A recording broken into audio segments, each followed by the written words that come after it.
Sur le marché de Cayenne, une majorité des étalages sont tenus par des membres de la communauté Hmong, ayant fui le Laos après le départ des Américains en 1975 pour se réfugier notamment en Thaïlande et en France. En 1977, 500 réfugiés s'établissent au village de Cacao, encore couvert par la forêt. Moi, j'ai quitté le Laos en 1975. Je marchais avec mes parents, les frères et sœurs, c'est ce que disent les parents, pendant 26 jours. Et on ne fait marcher que la nuit, pas la journée, parce que avec les communistes et les bombardements, ils tuaient tout ce qui bougeait.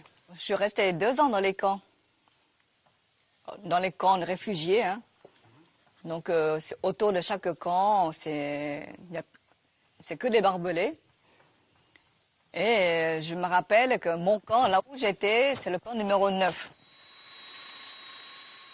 Et au bout de 2 ans, on a quitté la Thaïlande pour venir en Guyane. Ils ont mis en place un plan vert. Le dossier en fait du plan vert et le dossier de la venue des Hmong a été monté par un monsieur qui s'appelait Pierre Dupont-Gonin, qui était un administrateur des douanes à Saint-Laurent, qui a imaginé justement la possibilité de faire venir la communauté Hmong sur le territoire guyanais pour recréer une économie agricole qui était quasi inexistante en Guyane à cette époque. En s'installant à Cacao, les Hmong établissent une activité de maraîchage, cultivant des fruits et légumes locaux et d'autres qu'ils ont rapportés d'Asie, comme le pitaya, appelé aussi dragon rouge.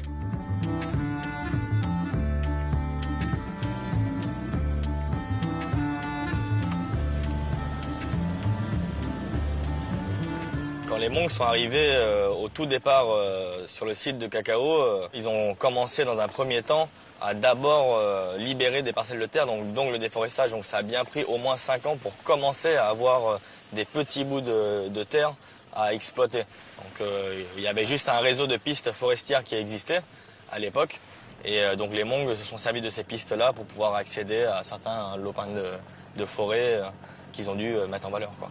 Parce qu'il y a 40 ans en arrière, c'était que de la forêt, quoi. Une masse verte, hein, donc de forêt amazonienne, c'est déforestage, brûlis, après nettoyage des sols, donc on enlève les cailloux, on enlève les racines, on enlève les souches.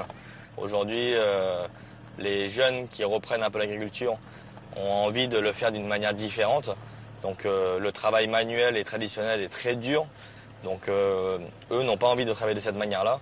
Et tous ceux qui reviennent vers cette activité agricole le font d'une manière la plus moderne possible. Entre les plateaux montagneux du Laos et les bords de la rivière Comté en Guyane, dont les climats ne sont pas très différents, les nouveaux habitants de Cacao ont dû modifier leurs méthodes agricoles pour s'adapter à un sol et un contexte plutôt ingrat. Alors quoi de neuf? Bah écoute, ça va. Tu veux m'aider? Ouais, je passe te faire un petit tour. Oh, bah, Je viens de boire vite fait, là, j'étais dans le coin, là, donc je te dis un petit peu comment ça se passait. Tu aurais dû venir avec des vêtements sales comme ça, on pourrait... Je sors de la ville aussi, on peut c'est travailler pour ça. ensemble. Je suis arrivé en Guyane en 77, à l'âge de 4 ans. Et moi, j'ai regardé mes parents couper les arbres, et je voyais, et c'est très dur. Voilà, on n'a pas de bulldozer, ni pelle pour défricher, c'est tout à la hache ou un peu de tronçonneuse. Tout au départ, mes parents ils faisaient de bovins. Et après, comme il a dit, ça ne marchait pas. Et il y a beaucoup de mortalité à cause des serpents, des jaguars. Alors il a tout vendu, il a dit ça c'est pas rentable. Et il a mis des affûtiers dessus.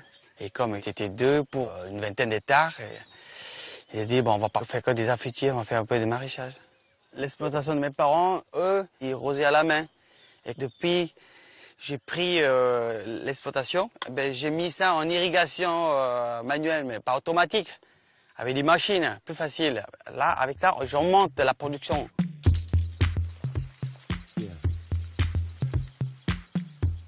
Donc, quand j'étais petit, je voulais pas faire ce métier-là. Mais je me suis dit, mes parents, ils ont des terrains, pourquoi avec comment dire, mon expérience aussi, je me suis dit, je peux faire mieux que mes parents. Alors, c'est pour ça que j'ai quitté l'école et j'ai repris toute l'exploitation. Mes parents, ils font les légumes qu'ils aiment. Et moi, j'ai dit, de nos jours, c'est fini. Il faut faire à la demande des clients. Et c'est pour ça qu'avec ma femme et moi, on essaie de faire des légumes pour les clients.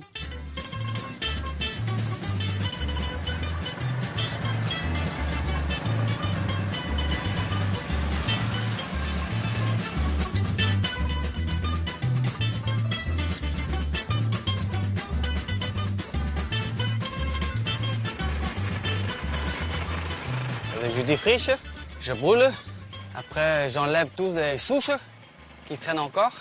Après je fais venir un mini-pelle qui fait les tranchées. Sans les tranchées, on peut rien faire parce que sinon on va avoir beaucoup de pertes, jusqu'à 75%.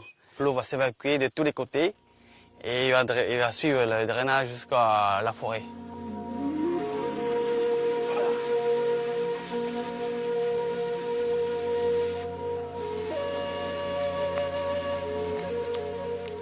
Je l'ai labouré. Il y a 2 semaines de là, j'ai mis de la chaux. Et maintenant, j'ai mis des matières organiques à chaque 1 mètre, jusqu'à 70 mètres là-bas. Et je remets chaque trou, je plante des poivrons, les jeunes pousses. Ça prend 1 mois et demi. Et c'est là, il va donner des fruits. Et vers 2 mois, c'est là que je vais récolter leurs fruits. Un Installée depuis 36 ans au village de Cacao, la communauté Hmong n'a cessé d'augmenter les surfaces cultivées. Les veilles de marché, tous s'affairent à préparer les fruits, légumes et fleurs qui, grâce à eux, ne sont plus importés du Suriname et du Brésil voisin. Il y a une quarantaine d'années, tous les produits maraîchage et fruits venaient du Brésil et du Suriname.